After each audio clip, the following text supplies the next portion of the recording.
Good evening, members. Please be seated.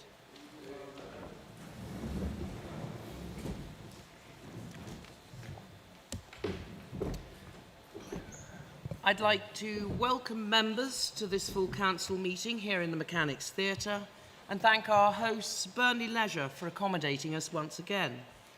Can I ask members of the public not to talk during the meeting, as this can be very distracting for the members of the council and others listening to the debate? Can I also ask everyone to ensure that their mobile devices are switched to silent and do not cause a distraction during the meeting? I would remind everyone that the use of mobile devices for the taking or making of phone calls is not permitted in the Mechanics.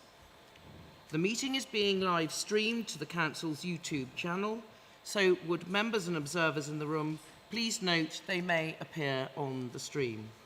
I would also like to take this opportunity to welcome members this evening on our YouTube stream.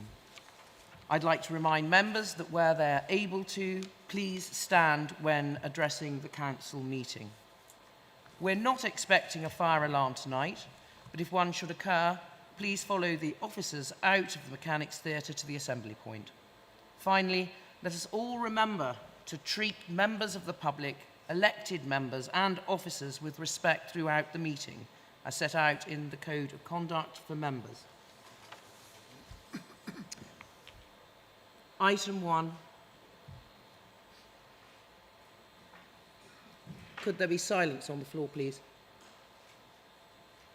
Councillors, this being the first full council since the death of Queen Elizabeth II of glorious memory, please be upstanding to observe a 2-minute silence, after which I will call upon members of the council to pay their own short tributes to Her late Majesty.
Thank you, members.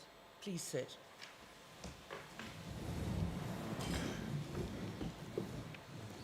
Although we all knew such a day would come, I believe I can speak for many at how unprepared one felt on hearing the news. For myself, as for the majority of this chamber, we have known no other monarch. Her late Majesty was the epitome of dedication to duty, a rock around which the storms of international, national, and at times her own family theatre played out but did not shape. Whatever the political weather, whatever the particular crisis, the late Queen was able to instill a sense of normality, calm, perspective, and common sense.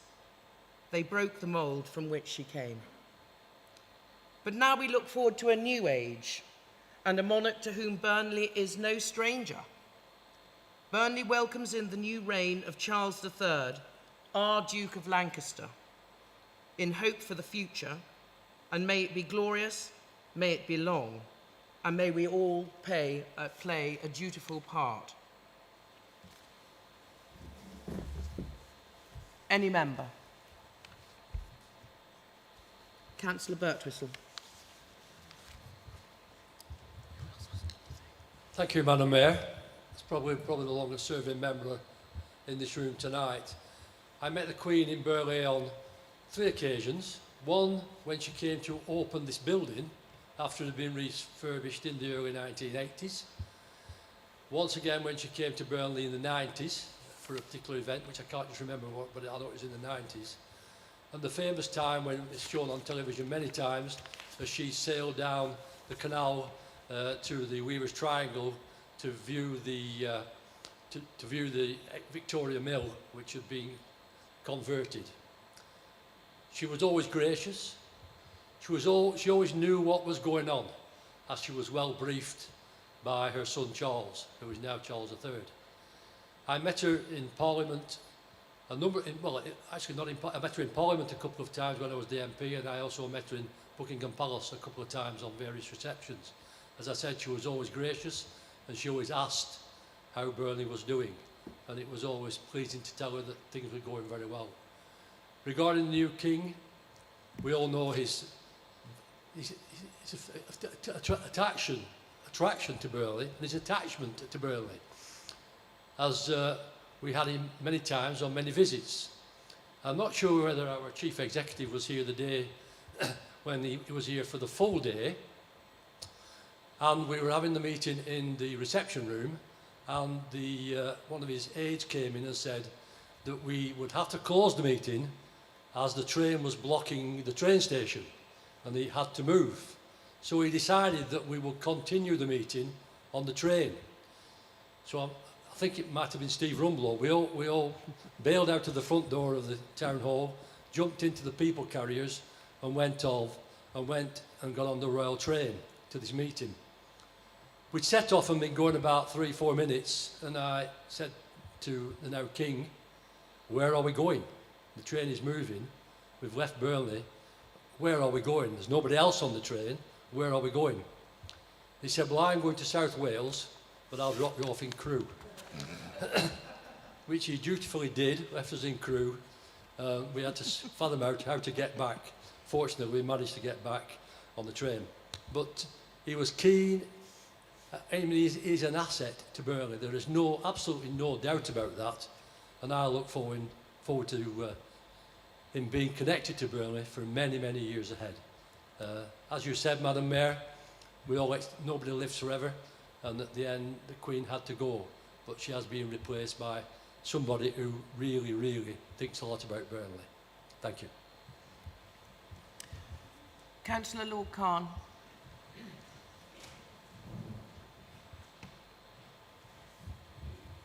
Thank you, Madam Mayor, and can I also pay tribute to the late Majesty Queen Elizabeth II and echo the comments of Councillor Birtwistle. And I think if you look back at what's happened over the last few weeks, first of all, it was an absolute shock. You know, it was one of those things that in our heart of hearts, you know, we thought she was going to go on forever and ever, and the shock of losing Her Majesty was felt across, just not here, but across the world, as a son of an immigrant of a Commonwealth country.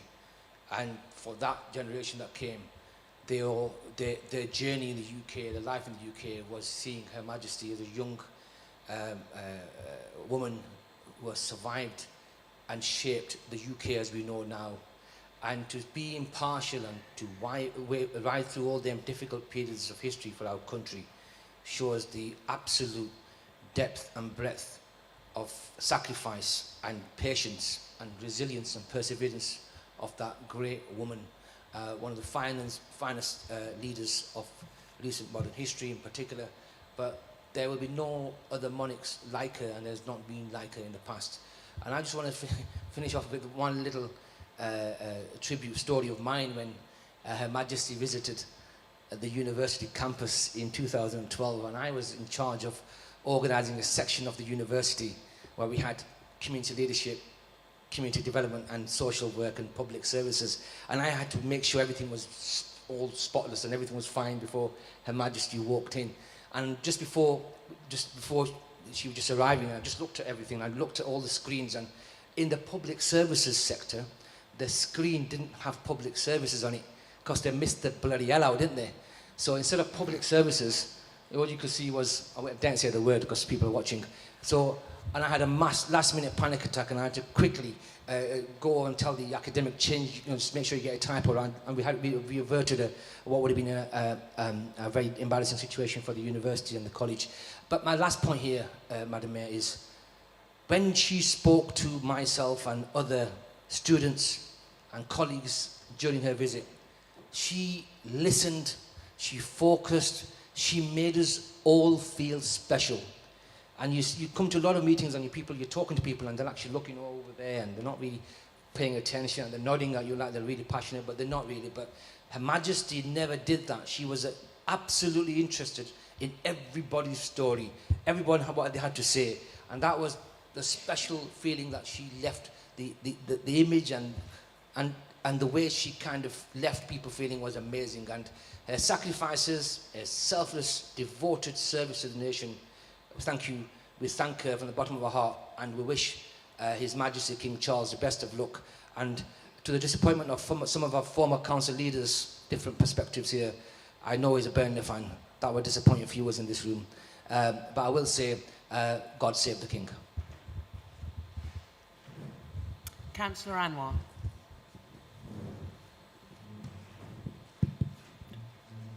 Thank you, Madam Mayor. Again, just to echo what other colleagues have just said, similar to a number of people in this chamber today in the theatre, I was one of those who were fortunate enough to have met Her Majesty the Queen. And one of the things that really stood out for me during that brief interaction that I had with her was that, as we heard before from others, is that she had a real interest and she'd been briefed on the work that was going on in Burnley, and it came across as that she really, really cared. And we also just heard from Lord Khan about as somebody who's the son of immigrants, when I speak to my parents' generation, for them, she was that constant throughout their lives as well from when they arrived here in this country, but she also symbolised everything that the United Kingdom represented as well. And the other thing just to say is, and I'm no fan of the former Prime Minister, but in his speech in the House of Commons, one of the things that he said, or the term that he coined, was that he referred to Her late Majesty as Elizabeth the Great. And I think he was onto something there. And just with the way that she dedicated her life, and it was an honour for me, actually, at St. Peter's to read the words that she spoke on her 21st birthday, that whether her life was long or short, she would dedicate that to the service of this nation, and she did that to the very end. Thank you, Madam Mayor. Councillor Briggs. Thank you, Madam Mayor. Going back to 2012, when the last time the Queen came, we was on Fingsley Gate on the wharf, and we're all lined up, stood there, and she came down and graciously she shook my hand and walked just past me, and Prince Philip came up and he was stood in front of us, and at side of me was the Mayor, which was Councillor Higginbotham at that particular time, and Philip turned to him and said, "I've heard that this is your last day as the Mayor." And he said, yes, sir, it is. And I just chirped in and said, yeah, this is my last day as well. I said, have you any jobs? And he looked at me, he said, yeah. He said, can you come down to Buckingham Palace? And I said, yeah, no problems, I'll come down tomorrow. I said, what sort of job are you going to give me? He said, well, we want somebody to look after the corgis. And as he said it, the Queen turned round to him and said to him, Philip, come here now. And I've got the photograph as she's growling at him as he's walking away. I know it's a silly story, but it is perfectly true. And I adore the Queen, I adore the royal family, and that's my perspective on it. Thank you very much indeed. Thank you, Councillor Briggs. Councillor Chowdhury. Thank you very Thank you very much, Madam Mayor. First of all, I would like to pay tribute to the Queen Elizabeth II. And at the same time, I would like to inform the whole room that I was the first one back in 1960s when the Queen and Prince Philip went to Pakistan on an official visit, and our whole school, we went to the airport to welcome the Queen. And since then, I'm one of the fans of the Queen, and I would like to pay the heartiest and deepest tribute to the Queen, Elizabeth II. Thank you very much. Thank you, Councillor Chowdhury. Are there any other members? Sorry, who's Councillor Barton. Thank you. I think as a new councillor and as a woman, there is no greater role model for me to look up to than Her Majesty Queen Elizabeth II. Throughout her whole reign, she embodied those Nolan principles that we as elected politicians should strive to adhere to every single moment. And when I attended the remembrance service at St. Peter's Church a short time ago, one of the comments that was made in the sermon was about how difficult it is to keep promises, and the fact that she kept that promise all the way through such an incredible 70-year reign should be an example to every single one of us that we can truly be proud of as a nation and strive to be as diligent and dedicated as she was. Thank you. Any further members? Thank you all. Some very personal memories there. Item 2.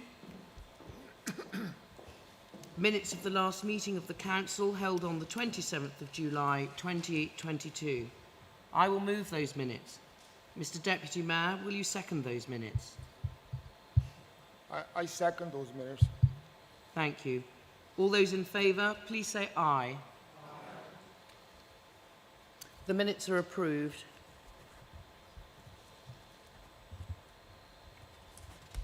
Thank you.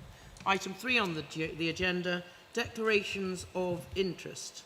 Are there any declarations of interest? Councillor Fewings, I believe you have a...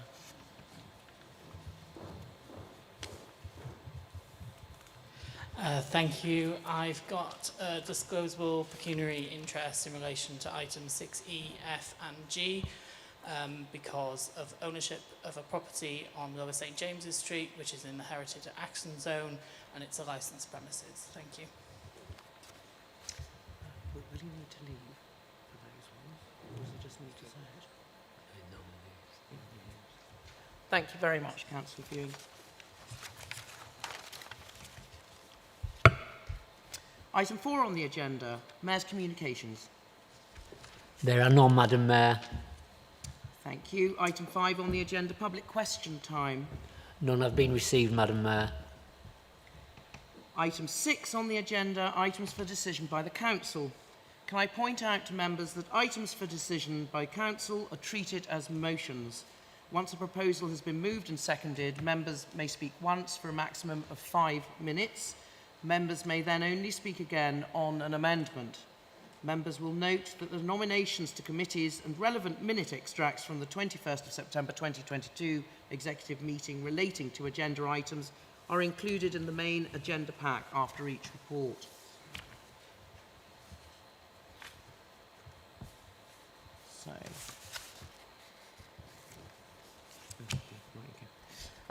So item 6A, constitutional updates, reporting and appointments to committees. A revised Appendix 2 to this report with the political balance calculation and nominations were circulated as a supplement to the agenda. I believe there may have been a second, and I believe everyone has had the second supplementary. Councillor Afrasiab Anwar, in line with CPR 14.7b, will you move an alteration to the recommendation at paragraph 14 to read, that Council notes the change in the political balance of the Council following the resignation of Councillor Peter Gill from the Conservative Group on the 7th of September 2022 and resignation of Phil Chamberlain as a councillor on the 21st of September, and approves the consequential changes to committees submitted by the relevant political groups as outlined in the revised Appendix 2. Councillor Sue Graham, will you second the alter... Oh, sorry, I haven't asked you to do it yet, have I? Yeah. I move the altered recommendation, Madam Mayor. Thank you, Madam Mayor. I second. All those in favour, please show. All those against, please show. The alterations are approved. Councillor Afrasiab Anwar, will you now move the altered report? I move the altered report, Madam Mayor. Councillor Sue Graham, will you second the altered report? I second the altered report, Madam Mayor. This report sets out 8 items, 2 of which are for noting only, and 6 of which require a decision by full council.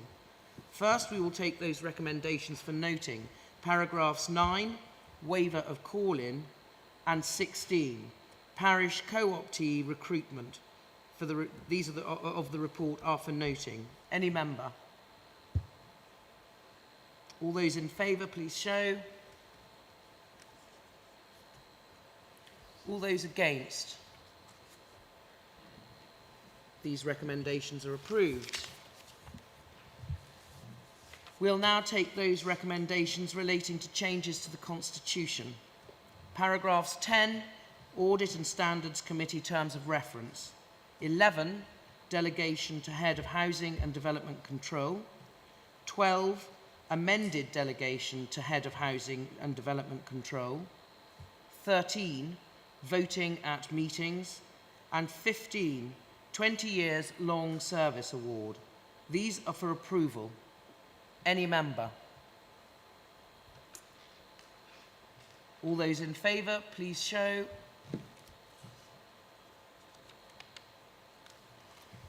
All those against? These recommendations are approved.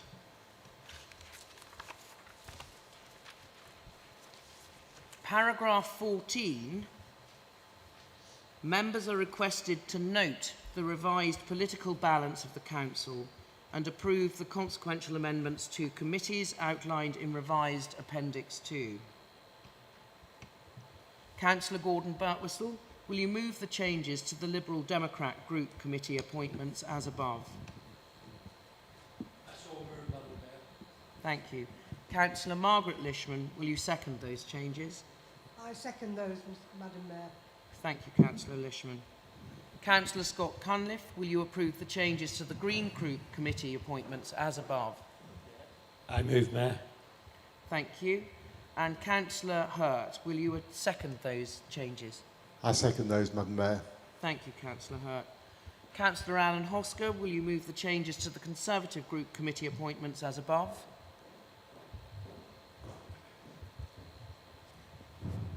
Yes, Madam Mayor, thank you. Thank you. Councillor Whitaker, will you second those changes? I will, Madam Mayor, thank you. Thank you. Councillor Mark Payne, will you move the changes for BPIP? I move the changes, Madam Mayor. And Councillor Charlie Briggs, will you second those changes? I second the changes, Madam Mayor. Thank you. Any member? All those in favour, please show. All those against? That's carried. Thank you very much. Item 6B. Councillor Anwar, will you move the report? I move the report, Madam Mayor. And Councillor Graham, will you second the report? Thank you, Madam Mayor. I second the report. And any member? All those in favour, please show.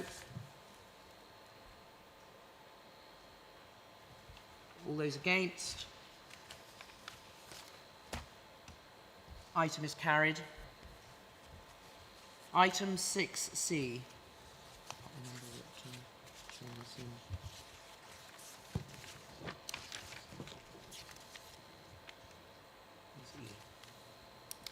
Item 6C, non-attendance of a councillor. I move that council approve the reason for the councillor's failure to attend meetings as set out in the report. Do I have to? Oh, right.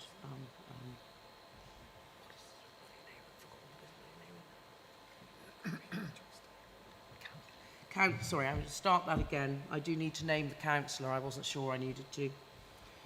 That Councillor Marcus Johnson failure to attend meetings is set out in the report until such time, and that Councillor Johnson, or until he has resumed attendance, and the reason for this approval no longer applies, or the councillor's term of office has ended, whichever is the sooner.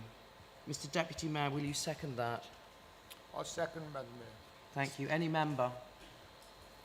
Councillor Whitaker.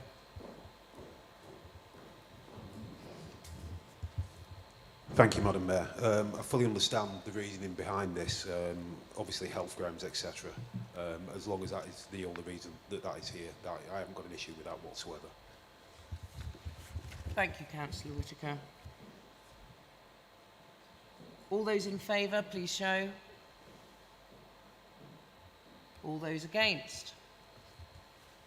The item's carried.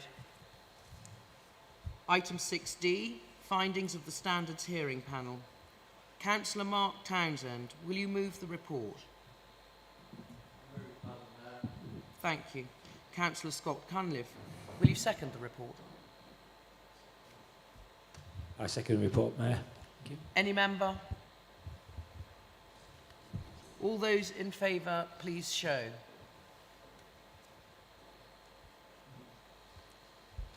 All those against? The item is noted. Item 6E. Councillor Fewings, do you want to leave or?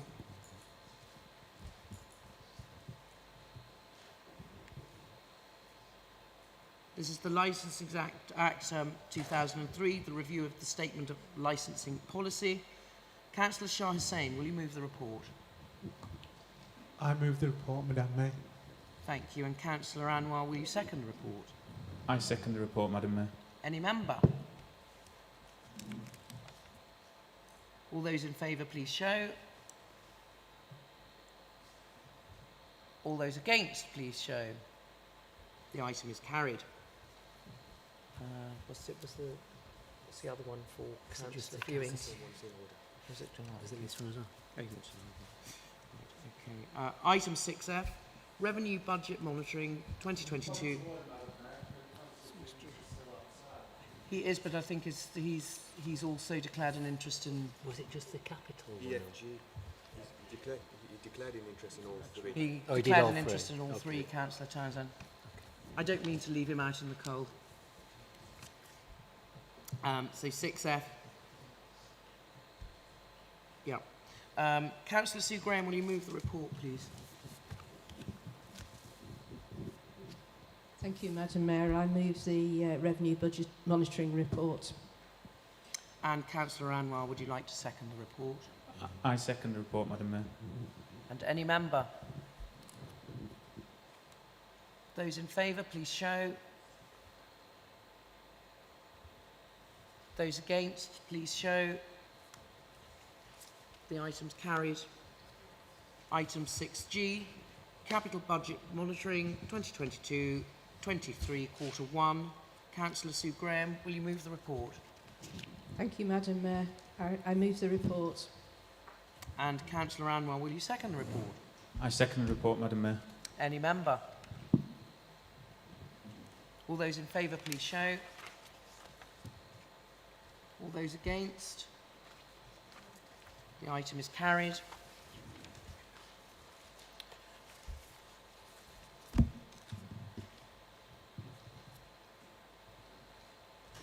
Thank you very much.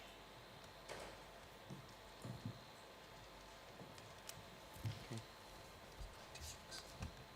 Yeah. Item 6H, Revenue Budgets 2023-26, latest position and savings targets. Councillor Sue Graham, will you move the report? Thank you, Madam Mayor. I'm happy to move this report and happy to take any questions that might arise. Thank you. Councillor Anwar, will you second? I second the report, Madam Mayor. Any member? That's lucky. The item is carried. Oh, sorry. Those in favour, please show. Those against? The item is carried. Item 7, reports from committee chairs. Please can members note that for this item and the next one on the strategic plan progress reports, members should not refer to named individuals or addresses when asking questions or making observations. Questions on delegated council functions should be directed to the relevant committee chair rather than to executive members. 7A, Scrutiny Committee. Councillor Howard Baker, will you move your report? I move my report, Madam Mayor. Thank you, Councillor Baker. Any member? Councillor Whitaker.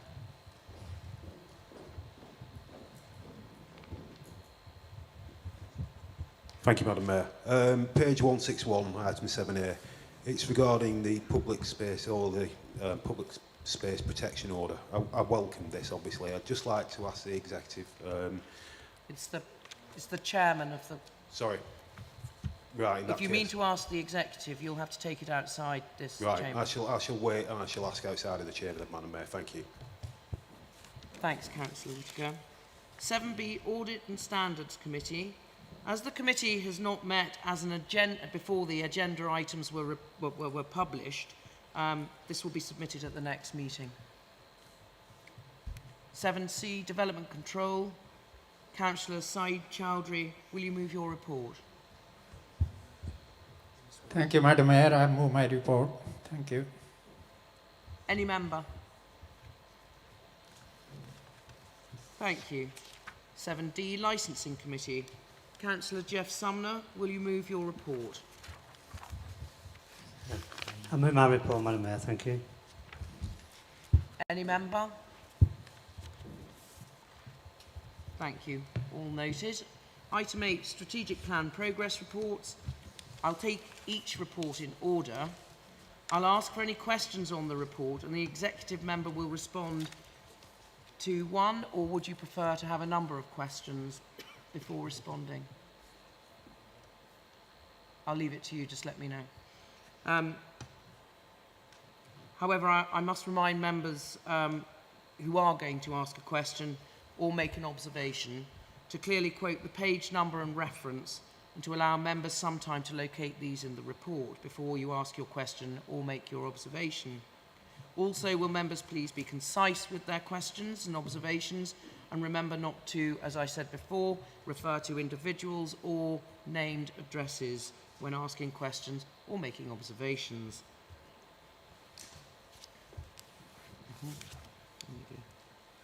So we move to the leaders' report. Councillor Afrasiab Anwar, will you please move your report? Thank you, Madam Mayor. I'd move my report, and in doing so, I'd just like to say a few words as well. In the report, obviously the report was written prior to the workshop with the Lancashire leaders taking place. That workshop now has taken place, and obviously everything, the information that was collated as part of that will be shared with us, as we've done previously. That will be shared with all group leaders, as it was when we last met, and any sort of document that is pulled together will then be shared and taken to scrutiny as well, so other members can have a look at that before anything final is taken back to Lancashire with what we'd like in there.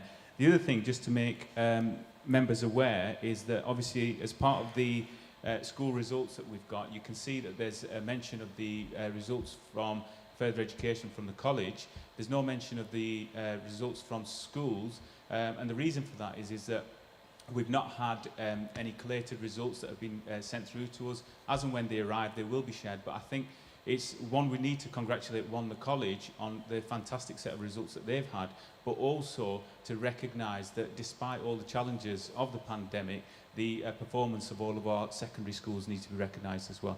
Thank you, Madam Mayor. I will take any questions. Any member? Crikey, this is a new one, I have to say. I thought there'd be something on this. Thank you. Any observations? So we'll move to the Deputy Leader and Executive Member for Resources and Performance, Councillor Sue Graham. Will you please move your report? Thank you, Madam Mayor. I shall move my report. It's a lengthy report, and I've actually got some amendments that I need to make. There's no amendment related to PF2 on the revenue budget, but I just want to point out the extreme difficulty the Council has in making any decisions about future budgets after last Friday's catastrophic budget statement. The plummeting pound will impact every resident of the borough and the Council with rising fuel prices and other imported goods and services. Mortgage lenders have halted the sale of mortgages, which will affect the sale of new homes and those taking out second mortgages for home improvements. And more important is the impact on our residents. Burnley is a low-wage economy. I'm unaware of the number of Burnley residents with incomes over £1 million, but it will be few, if any. Most residents will be much worse off, even before rising fuel and food prices are considered. We're looking at what further help we can provide to our less well-off residents via the Council Tax Support Scheme, and we'll be bringing a report on this to October Executive. On the energy procurement side of things, this is also in PF2, the Council procures its main gas and electricity supply through Crown Commercial Services, who work with many public sector organisations and the NHS. New energy prices will come into effect from April 2023, and current prices are fixed and remain in place until that time. But the energy marketplace remains under severe pressure. Continuity of supply and prices are volatile, and the market outlook is that this is not likely to stabilise in the medium term. Based on these market conditions, we should expect significantly higher prices from April 2023. These will be incorporated into the 23-24 budget and form part of the current budget gap, and further updates will be provided within the budget monitoring reports that you see every quarter. Whilst the increase is unknown, members will note that we have increased our 2023 budget projections and set up a volatility reserve to support in-year pressures. The 2022-23 budgets are sufficient to meet estimated costs within the year, subject to fluctuations in usage. Regarding the recent government announcement of the business energy price cap, our electricity rates are above the cap and our gas rates below the cap. So for the 6 months the cap applies, and it is only 6 months, we estimate the cap will save the council 30 to 50,000. This will give us more headroom in meeting budget targets for 22-23. I've also got a further update on PL6 relating to the council chamber. We have had cost estimates for the plasterworks, but we're still waiting for structural survey and costs. There will be a further update at the next full council meeting, but because of the specialist nature of this work and the low number of contractors that can do this work, it will be unlikely that we'll be meeting in the council chamber for the next 12 months. And I'm sorry for that, but unfortunately, it's better than sitting in there and having a bit of plaster land on one of our heads. Right. Thank you, Madam Mayor. Thank you, Councillor Graham. Any questions? Councillor Birtwistle. Thank you, Madam Mayor. It was a question on PF2 on page 171. And thank you very much for all that information. I was going to ask you the questions on that. But could you advise me and the members present, will there be any effect on the PL, Public Works Board, on our loans, which are presently funding the major construction of Pioneer Place and the purchase of the town centre? Will there be any increase asked for, or are they fixed loan rates so we are secure on those loans? Thank you.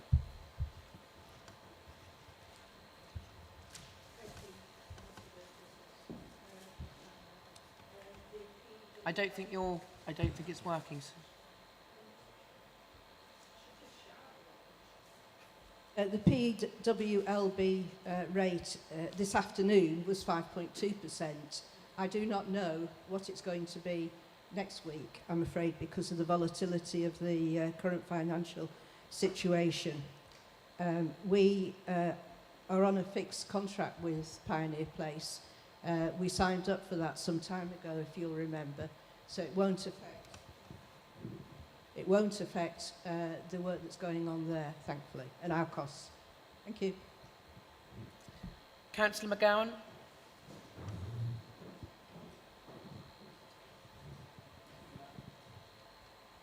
Thank you, Madam Mayor.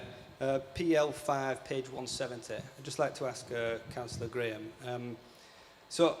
Looking at the report, I do welcome the council's move to put in solar power on any buildings that they deem applicable after a review. But I just wanted to check the cost of this carbon literacy training. Is it, as I've read, £72,000 the council's spending on this carbon literacy training? And also, is that actual value for money? Because I'm just wondering what it entails, and who is actually providing the training that costs £72,000, if that is the figure. And the final point is, will it be rolled out to members, as I've heard, and is that going to be compulsory? Thank you. Thank you, Madam Mayor.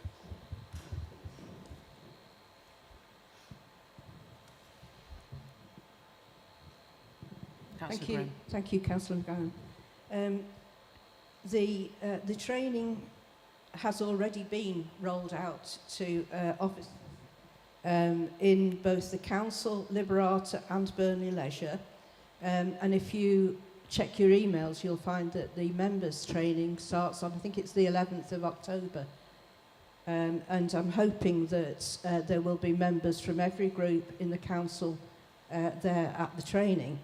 As to the total cost, if it's only £72,000 and we're training 3 organisations plus the members, that's all officers from 3 organisations plus the members, I would say that was pretty good value for money. Thank you. Thank you, Councillor Graham. Any other member? Councillor Cunliffe.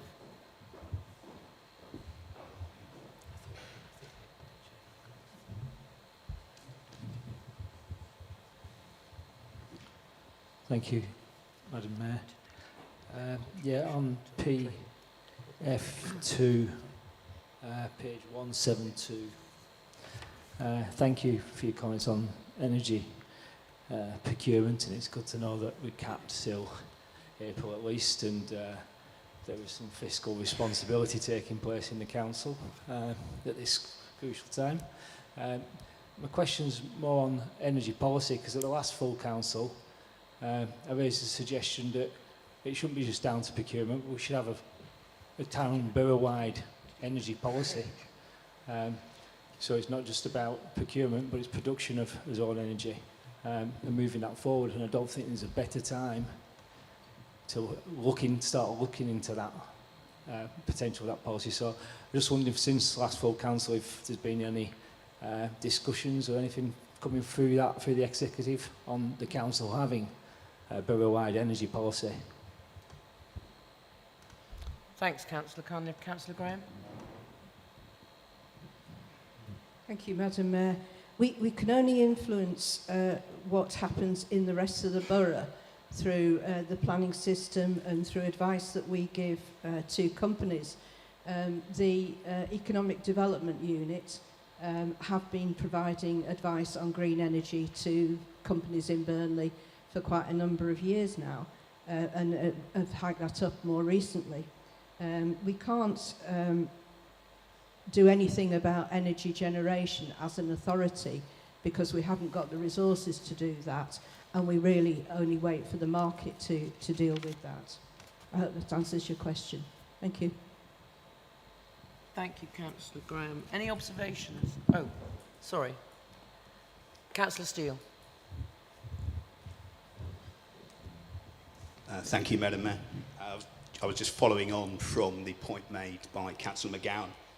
PL5, page 170.4. As a local business owner, I'm acutely aware of income, expenditure, and I just wanted to understand, to get it clear in my own mind, what the remit of the Climate Change Officer was that we are proposing to spend £45,000 per year on. I just need to get it clear in my own mind what that remit is and how far along we've come in the recruitment process, because I'm not too sure if we've actually made any headway with that so far. Thank you. Thank you, Councillor Steele. Councillor Graham. We are at the moment actively recruiting for that post. That person will have to be multi-skilled because they will have a lot of areas to cover. But in terms of point 4, the review of council-owned buildings to look at solar and voltage optimisation, that is already going on. We have our own property services section, or Liberata and ourselves have a property services section, and we are looking at that at the moment, hopefully with a view to installing some solar panels and so on and so forth. But that is something that the property services rather than the climate change officer will be doing. I think the climate change officer post, £45,000 also includes the on-costs and a budget for them to actually do things. So I don't regard it as being a large amount of money for that person. Thank you. Thank you, Councillor Graham. Any observations?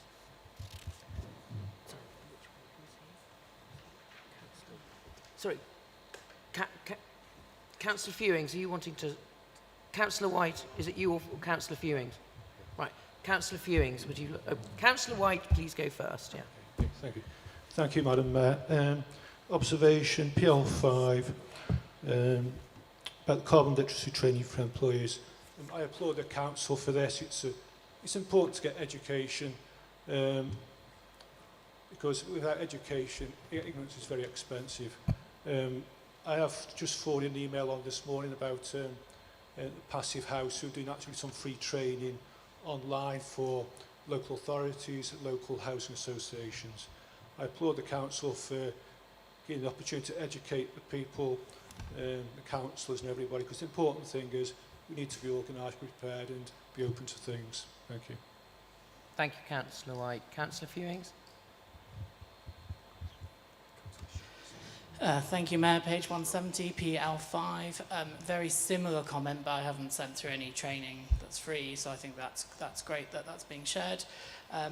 Just in relation to carbon literacy training and the climate change officer, I would note that that is actually quite a low salary for a climate change officer when you've taken the rest of the market. So I think the council's been very prudent with that level of salary. In relation to the reasoning for this climate literacy training and the post, I would ask members that were around to cast their mind back to the climate emergency that we unanimously declared as a council at the time.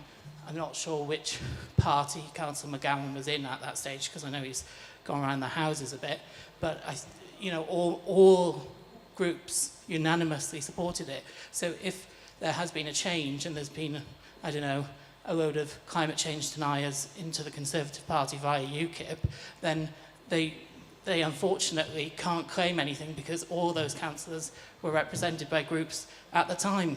All this information has been coming forward. So I feel like this is political point scoring from the Conservative group yet again. And I think... Sorry, Councillor Fewings, is this just simply a point made against a certain group in this chamber, or are you actually got an observation to make on the report?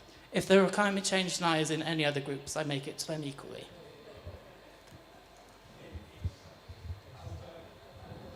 Councillor Hussain. Thank you, Madam Mayor. PL5, it's with regards to the Officer Sustainability and comments that we've heard from Councillor Steele and Councillor McCagan. I think Councillor Fewings put it brilliantly. I don't want to say any more. Thank you. Thank you, Councillor Hussain. I believe Councillor Anwar wishes to add to your observation. Thank you, Madam Mayor. No, I was just going to say, relate to PF3, page 172, and it mentions the Love Clean Streets app. And I just wanted to say I've had experience of using that, and I welcome that's something that we will be launching as a council, because I know obviously other councils use it, including the county council. It's going to be fantastic. So, yeah, I apologise, I've not got anything further to add on that. Thank you. Thank you. Oh, Councillor Townsend. Thank you, Madam Mayor. 170 PL5, and just going back to the appointments of the Climate Change Officer, I think when Councillor Graham outlined that the salary we were looking at was £45,000 a year, which is money absolutely well spent, and it probably equates to about 50 pence for every resident in this borough. Now let's just have a look at 50 pence for every resident in this borough compared with the hundreds of pounds, the thousands of pounds that the Conservative government is actually costing every single individual in this town at this moment in time. So if you want to be climate change deniers and deny there's a financial crisis, just carry on. Thank you, Madam Mayor. Thank you. Can I just make a point here that this is not political grandstanding. These are things that are to do with the borough. We're talking about the borough finances, and cheap political points will not be expected, especially when we've just spoken about respect for each and every one of the members in here. Can we please move on to the Executive Member for Health and Wellbeing? Councillor Maggie Lishman, will you please move your report? Thank you, Madam Mayor. I think it's working, is it? Can you all hear me? Yeah. Did you get that? Sorry, everyone. I've got it in the wrong order. My apologies. Please be seated. Councillor Graham, you do get the final word. I always have to have the final word.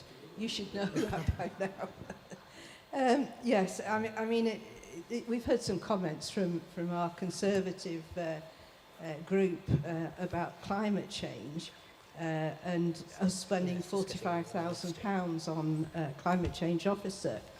A former Prime Minister, it was Harold Wilson actually, who said, "A week is a long time in politics." A week ago, residents of Burnley were only worrying about how they were going to heat their homes or feed their kids this winter.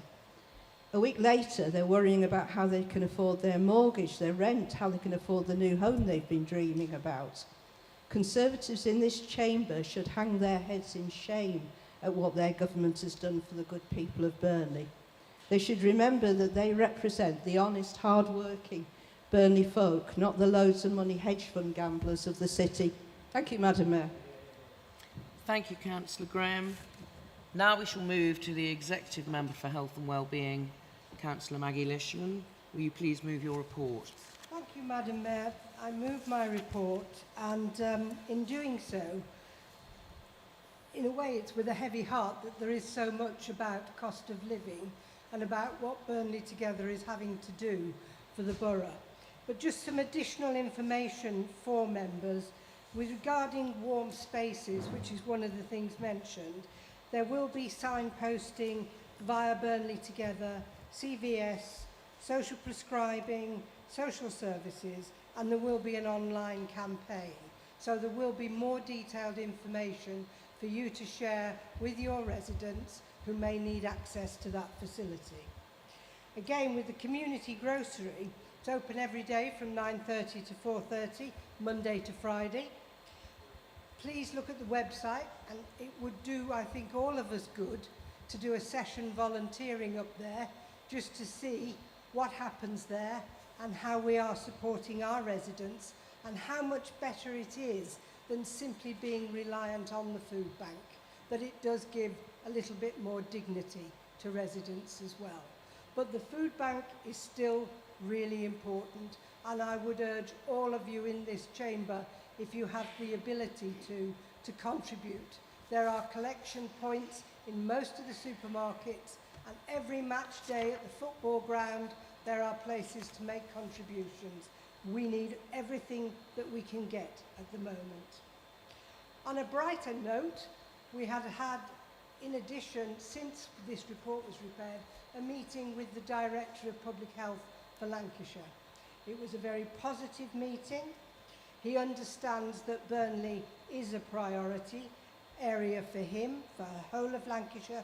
If we want to see health inequality improving, then Burnley has to be part of that pattern.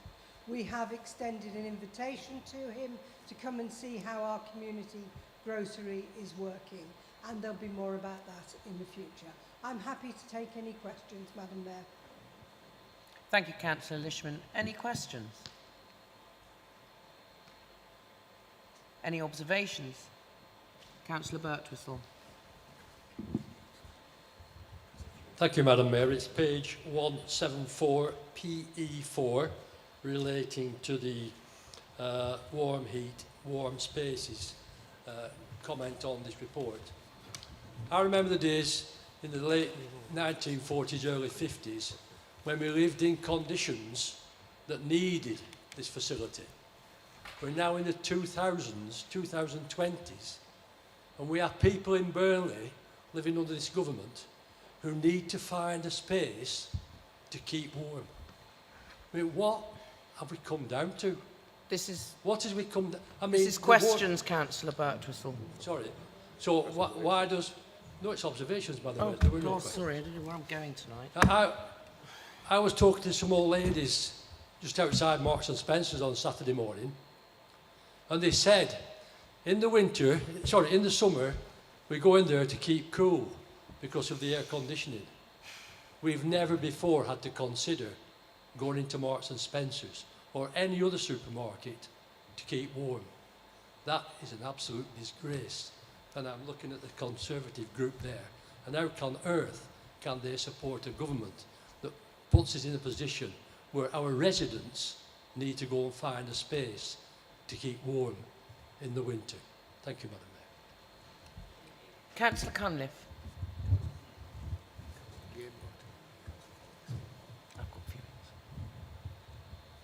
Thank you, Madam Mayor.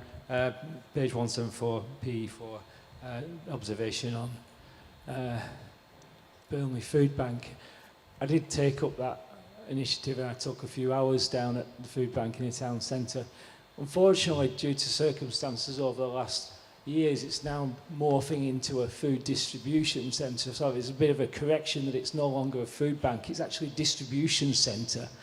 The number of demands for food parcels is doubling, the numbers are going off the scales. And the fact it's now a distribution centre, distributing to food banks, it shows where we're at. And they're really struggling to champion this outside of the town. And hopefully I'll be trying to do that as we move forward, because this has got to end soon. And fortunately, they are making moves to educate families to cook meals quicker and cheaper on the limited fuel that people are going to have over the next coming winter. And it's a very sad situation. Thank you, Councillor Cunliffe. Councillor Fewings? Thank you, Mayor. It's page 174, PE4. I've got two observations to make.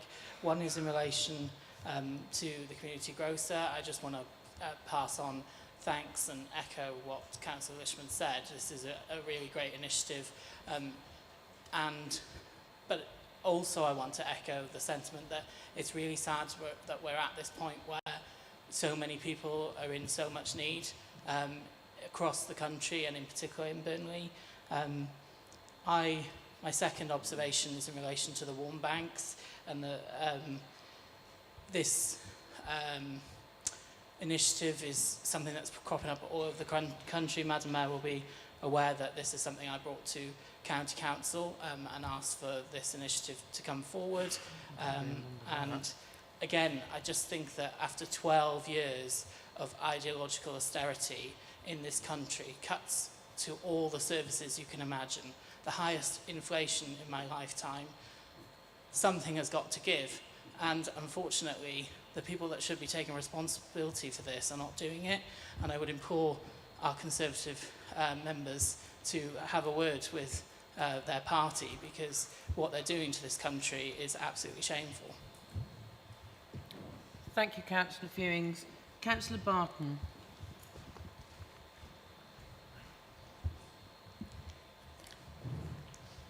Thank you. Again, I'm going to talk about PE4 on page 174. While I completely welcome the Warm Heart, Warm Spaces initiative that is going to help local residents have somewhere that's safe and warm to go, and the Dignity Charter that underpins that, it very much feels from my research like we are at the forefront of this organising these kind of things across the country and being a trailblazer. However, firstly, I've not had any home Wi-Fi since September, so I found myself in the position that I haven't been able to use my home in a way that works for me as a resident. And I tell you now, it has been utterly exhausting. And to think that our residents need to leave their homes and their ways of living, their routines, the things that they need to do in their homes to go and spend time in a communal area is going to be exhausting for them. It is going to be challenging as they try and balance their other commitments, and it is going to very much disrupt their lives. There is an opportunity here to address the loneliness epidemic that we have in terms of linking people together. That could be a positive outcome of this initiative. But I have the utmost empathy for anyone who is going to find themselves in this situation going forward. Some of you may have noticed that the Michael Marmot Lancashire Health Equity Report was published a few weeks ago. And one of the factors highlighted in there is the issue with unhealthy homes. Now, we all know the home situation we have in Burnley in terms of damp and mould and other aspects. And these issues, if people can't heat their homes properly, are going to be on the rise. So this is very much a short-term initiative that might result in long-term health consequences for our residents if we can't allow them to stay in their homes heated to an appropriate temperature. Thank you. Thank you, Councillor Barton. Councillor McGann.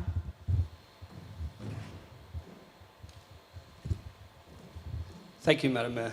I mean, I've listened to members in this room talk too much about national politics in my mind. I mean, that seems to be the only thing that comes back, whether it's the money that we're speaking about with carbon literacy training, throwing insults or anything like that. It's local things that we're all here for, and I think people need to remember that. But I just wanted to make an observation about PL4, page 176, the green space strategy. A number of residents in Aptonwood Park have mentioned to me about grass cutting. I don't know if this actually falls into the green space strategy, but if it doesn't, it sounds like it probably should do.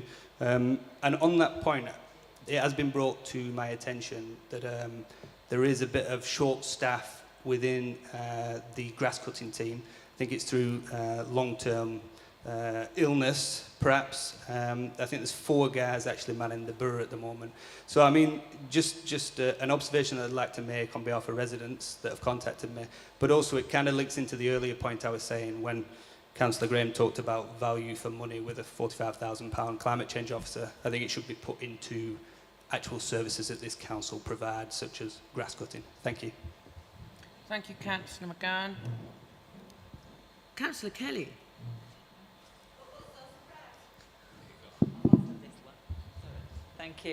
Thank you, Madam Mayor. Just to go back to PE4 about the Warm Heart, Warm Spaces, we were contacted about using our community centre as one of these warm spaces. So we're asking, I've been out with our group this afternoon with our old ladies, and I can genuinely say old. We've got 2 ladies who are 99. We've been out this afternoon, we were talking about this and saying, what do you think about having our community centre as a place where you could come and meet if you were cold? And they just laughed us out of the park. It was like, so it's a freezing cold day, we put our woolies on, we walk through the frost, the bitter cold, and we get to the community centre, and there's a few of us there, we huddle together and keep warm, then we go back out in the cold again. The other issue is, if we put our heat on in our community centre for hours and hours a day, who's actually going to pay for that? We have no money in our community centre that we could use to pay for this heating. So, you know, it's a lovely idea, but actually, it just isn't practical. Thank you, Madam Mayor. Councillor Graham. Thank you. This is an observation on PE4, and it relates to something that Councillor Barton said about, it's about the Marmot report. And I have been actually reading this, sad person that I am, recently. And it's about the effect of cold on people who have to live in cold homes. It's not just the elderly, there are plenty of other people that will suffer. People who have health problems, chronic health problems, like arthritis. I suffer from osteoarthritis. If I get too cold, I stiffen up. If I stiffen up, I may fall over. If I break a bone, I'm done for. So, you know, it's a big issue. If you suffer from any cardiovascular disease, if you're in a cold home, your blood pressure goes up. Not through anything that you are doing, but because it's cold and your heart has to pump harder. So I'm glad that there are initiatives around, like Warm Heart, Warm Places, but basically none of this is enough. At the end of the day, we need an energy market that is properly regulated, an energy market that is supported and the energy users are supported over the coming months and years. Thank you.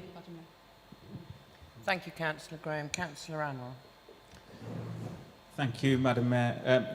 I'm going to again speak on P4, page 174 with the warm spaces, and then also on P2, page 177. I think first of all, I'd just like to say I welcome what Councillor McGowan has said around not using this chamber to talk about national politics. So hopefully in future, his colleagues will be reminded not to use it to push everything that the MP is saying. So hopefully they'll remember that in future. Just with regard to the warm spaces and what Councillor Kelly has just mentioned, that is something that has actually been raised with the County Council with regards to if we're asking some of our community centres, and once again we're asking the voluntary community faith sector to pick up the pieces to find a solution to this, and if we're going to be asking people to open up their centres, then there needs to be funding coming for those community centres that are opening their doors. And you know, I understand that the County Council were mentioning that they wanted libraries to use, but if you're asking somebody who doesn't have money to buy food or pay for heating, you're asking them to get on a bus to go to a centre, then that is not solving the issue as well. So it is something that we are pushing with the County Council, and hopefully we'll get a positive response on that. And the other thing, just to mention on a positive note, with regards to PE2, page 177, it's fantastic to see that the Beat the Street will make a return in 2023. Thank you, Madam Mayor. Thank you, Councillor. Can I just say to Councillor Kelly that if you've been at the Parish Council last night, there is an initiative which will be coming down from County. Please ask your County Councillors with regard to extra funding for those voluntary and faith sector community centres that may wish to open their doors. Oh, Councillor Ingham.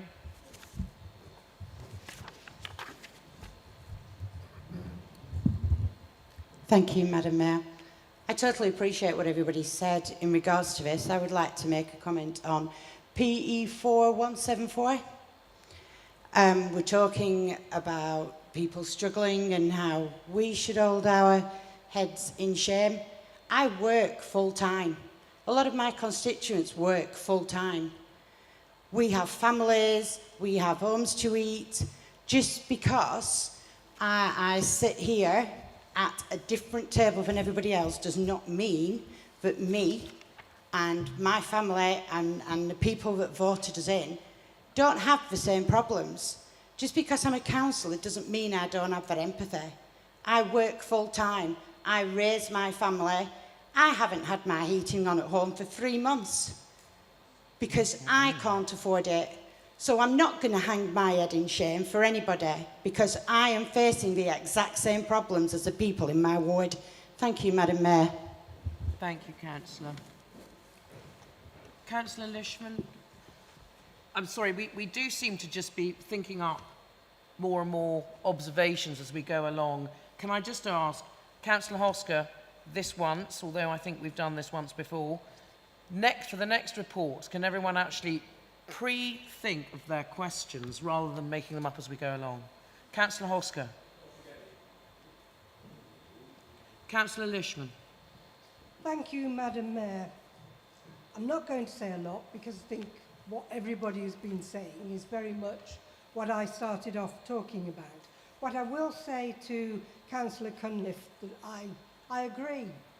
Handouts isn't the answer. What we have got going, I don't know whether you know about it, it's in the report, the pasta programme, where not only do they learn to cook, they're given a slow cooker as well, so that they also have the means as well. The other initiative that the Leisure Trust has started doing has been Fun with Food, where they've got a mobile truck going round, and they've been making rainbow soup, would you believe it? And it's proving extremely popular. So there are lots of initiatives, because I agree, we do have to start to treat our residents as though they can learn again. And a lot of them didn't learn to cook at school because there was a major change to the curriculum where food wasn't seen as necessary. What I would say to Councillor McGowan is, yes, we are short in green spaces. We've had cut after cut after cut in order to try and make our budgets match up. We do our best. We've introduced initiatives where we're doing wildflower seeding, we're only mowing certain areas, and yes, sometimes staff are ill. But we do our very best. If you've got a particular problem, I'm more than happy to talk about it with you, and we will do our best. And I think we do. I think our green spaces and our green flag parks are one of the proudest things that we have in this borough for residents, and I would defend them to the hilt on that. So thank you all for your comments. I am sad that we have such a large section about how we're going to try and help our residents, but we all have a duty as councillors to do our best. Thank you, Madam Mayor. Thank you, Councillor. Moving on to the Executive Member for Housing and Development Control, Councillor John Harbour, will you please move your report? Thank you, Madam Mayor. I'll move my report. Any questions? Councillor Birtwistle. Thank you, Madam Mayor. My question relates to page 178, PL2. I'm becoming extremely concerned about the number of family homes that are available for rent that are being turned into HMOs, reducing the number of available properties to rent for families. I understand that the executive are looking at a Section 4 system and also looking at some planning system to try to reduce that number.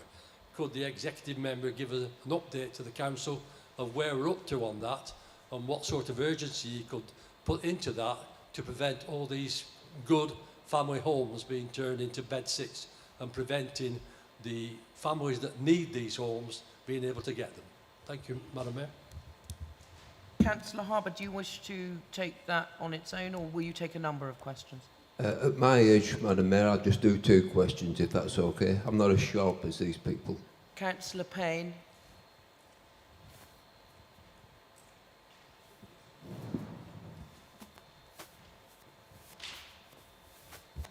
Thank you, Madam Mayor. The interest rates are likely to hit 6% by the middle of next year.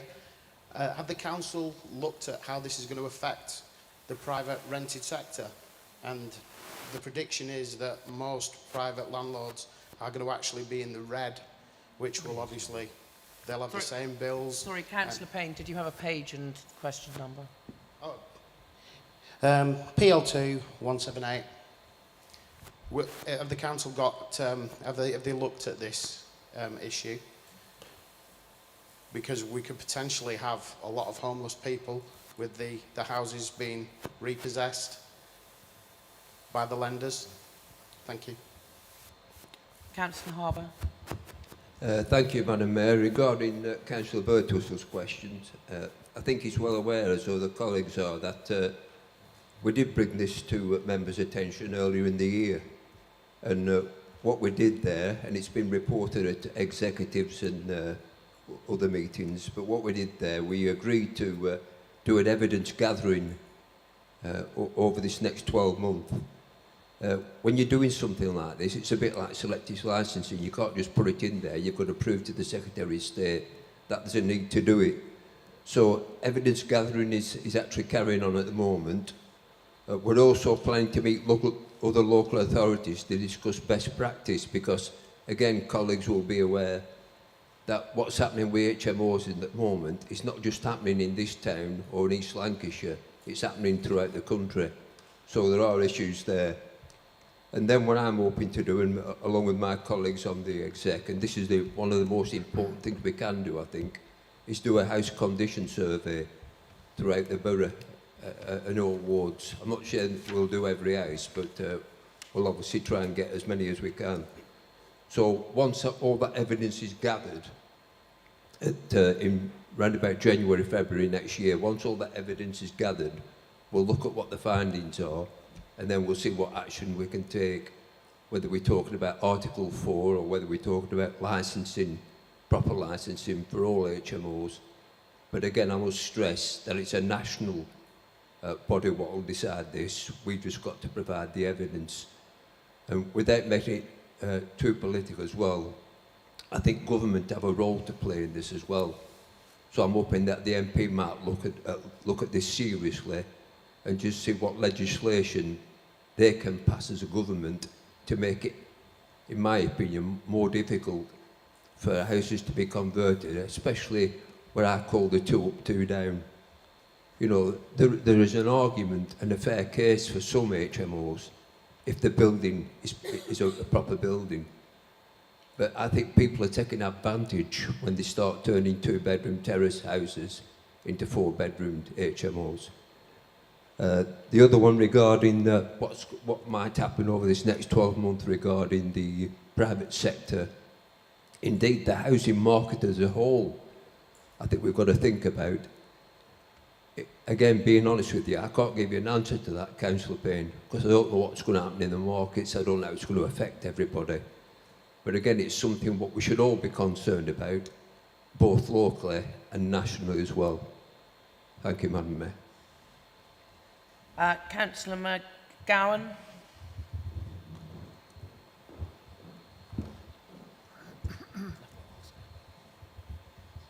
Thank you, Madam Mayor. PL1, page 179. Just about these new homes, I have been knocking on a number of doors round the Navigation Drive area in Hapton, the Gleeson Homes. It's actually a really nice estate. On there, people are happy, the ones that have just moved in this house. So I do welcome part of that report. The question that I've got is, a couple of residents have asked me, down towards the bottom, there's a new park been put there, but really it's about dog bins. Now, I'm not sure if the dog bins can be put in, can only be put in once the housing development's finished. That's what I've been told. But can Councillor Harbour just confirm that, and also maybe pick it up with me afterwards, because I would like to see some timescales in a positive and friendly way, really. Thank you. In the light, we have another question. Is that okay if you take them both? Councillor Hosker. Thank you, Madam Mayor. I'd just like to endorse what Councillor Harbour says. It's not often I agree with him, but the Conservatives, for my part... Have you got a question? I'm just going to... PL2. Page? Page 178. Question? The question being, I'm getting reports back on these MHOs, about the overcrowding in some of these places. We're moving more people in what should be. And as a result, the residents are complaining because the bins, they're using other people's bins to fill stuff up. Has the executive member looked into this? Councillor Harbour. Yeah, sorry, Madam, I'm just trying to think of an answer to that one. As far as Councillor McGowan's concerned, I'm not just sure what the policy is regarding dog bins on new estates, but I think if ever a new dog bin is required for an area, then we just go to my colleague there who looks after environmental services and street scene, and we make that request. Normally, I think dog bins are only introduced once every year, and it's usually May, June time when they're introduced. But with a new estate, we're talking about a new estate, I think there might be an exception there. We might be able to do something about that. As regards Councillor Orson's remarks about HMOs and potential problems around there, if he has got any direct worries and concerns, I'm sure he'll have the addresses, and whatever's going on at these addresses, we can do something about it, whether it's problems with bins or whether it's problem with overcrowding. If there are any suspicions of overcrowding or any antisocial behaviour going on at those addresses, then I'm sure colleagues at Street Scene will deal with it. Thank you, Madam Mayor. Thank you, Councillor. Any observations? Councillor Birtwistle, followed by Councillor Anwar. Again, it's page 178, PL2, related to the conversion of good family houses into HMOs. This has been brought home to me by 2 or 3 families in my ward who have decent houses and they're renting from specific landlords who have come to the conclusion they can make far more money in renting rooms out individually than collecting rent from the individual family in those homes. What they are doing, they just go and serve a Section 21 notice for eviction on these families, completely out of the blue, serve a Section 21 notice to be evicted. Now, the notice itself doesn't evict the residents. They get 60 days to go and find somewhere else. Unfortunately, at the moment, the courts are taking a long time to come to meetings and coming to the conclusions that these families have to be evicted. The families are asking me, where do we go? We can't afford to buy a new house. Renting in the private sector is now escalating. The cost is going up dramatically for private properties. One of the residents has been quoted £760 a month for a 3-bedroomed terraced house, something that she cannot afford, so the option is out the window. So what we've tried to do is ask our RSL, Calico, to try and help with this.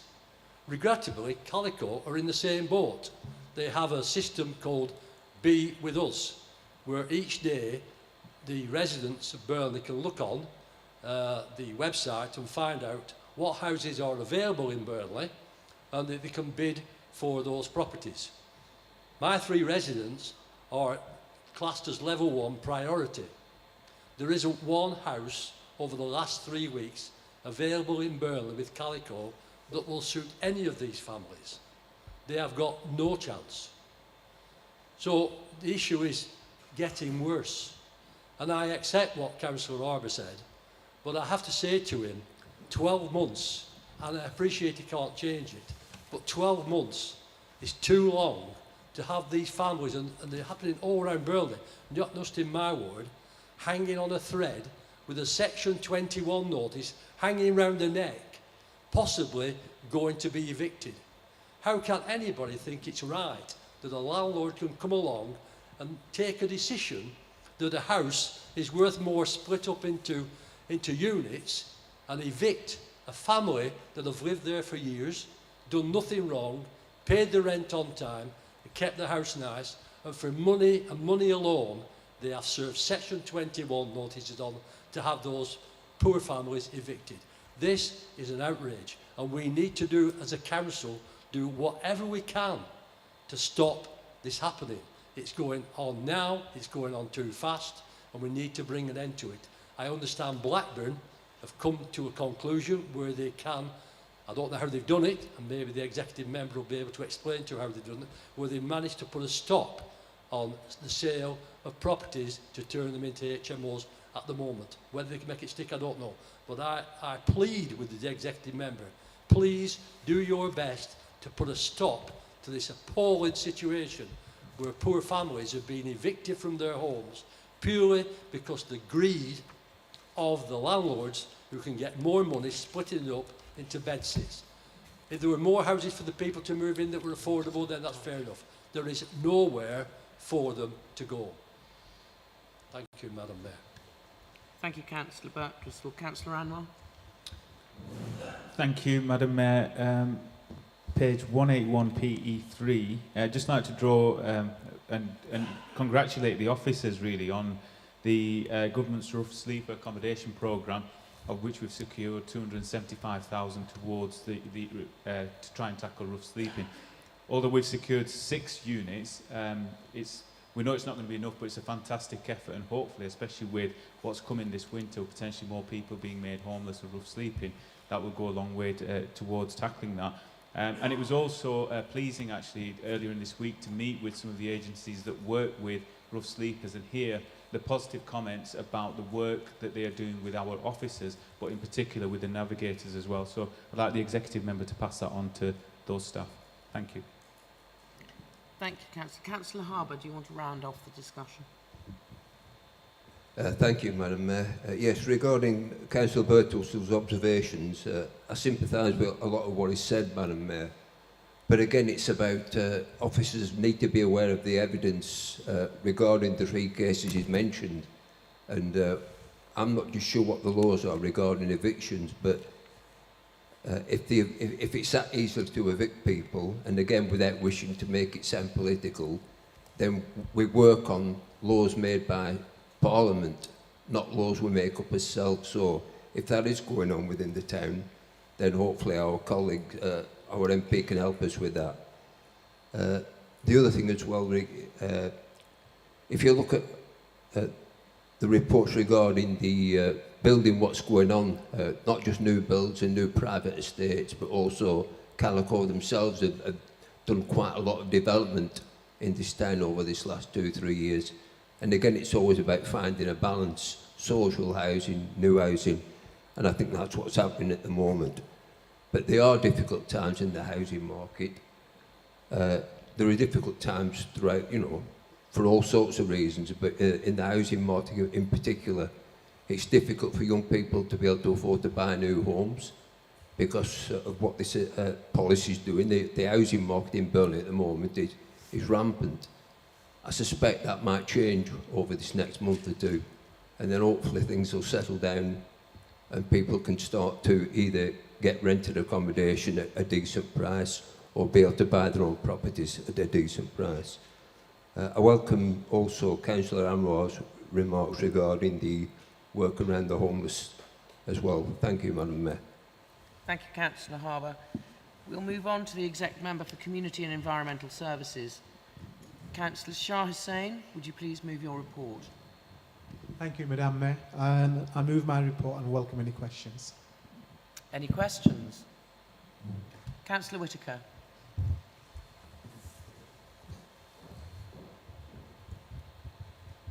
Thank you, Madam Mayor. Page 182, PL1, Education and Enforcement Officer. First of all, I think this is a great idea that we've managed to actually recruit another enforcement officer. I'd just like to ask the executive member, how many enforcement officers does the Borough Council have? Can you tell us what the deployment plans and routes are for those enforcement officers? And bearing in mind that we've got the Public Spaces Protection Order that's hopefully going to be passed shortly, has that been taken into account with the amount of officers that you may or may not have for deployment? Thank you very much, Madam Mayor. Thank you, Councillor Whitaker. I've not got the information at hand, but no doubt, after the end of the interview, I'll get one of the officers to get in touch with you with the number of officers that are involved and with the question that you've asked.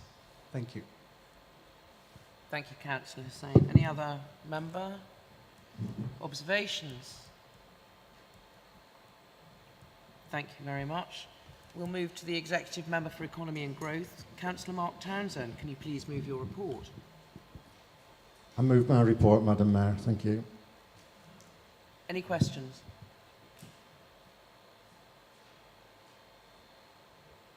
Any observations? Anything you'd like to say, Councillor Townsend? The report says it all, Madam Mayor. Thank you. And probably answers all the questions as well. Thank you. Kind of reports we like. Item 9, questions.